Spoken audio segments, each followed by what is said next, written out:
Para na yung stana behind the scene. First shoot yan, first Sunday ng July. Dun sa bansa, sa church ruins. Paano ba kita kakawas? Pangatlong Sunday ng July, nakahanap ako ng magandang bahay. Doon kami nag-shoot. Paano mo malaman ang pag-ibig na hinana mo ay nandito na sa'kin? Isa mo ang pag-ibig ko at alam mo ganun na magmamahal ang ba sa'yo? Hindi ka sa'kin hawakan mo ang mamahal ko para malaman mo kung ano ang totoo, para mabakit ako sa'yo kung ano ba ang mundo ko. Bakit harana-harana yung concept? Kasi sa totoo lang gusto ko talaga mag-arana. Ang problema, sino ba? Yun talaga. Men, ganun ako men. Pag meron akong minamahal, pag may mahal talaga ako, haranahin natin yan.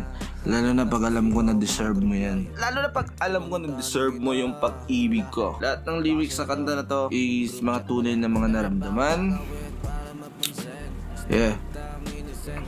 Pero itong girl na to wala pa kami connection talaga. Mixed signal lang. Tapos yung signal, hindi pa sure talaga. Naka-E pa yung signal natin. Empty pa. Mahirapan tayo pero yun yung naging inspirasyon ko na nagawa ko tong mixtape na to. Ang one of one.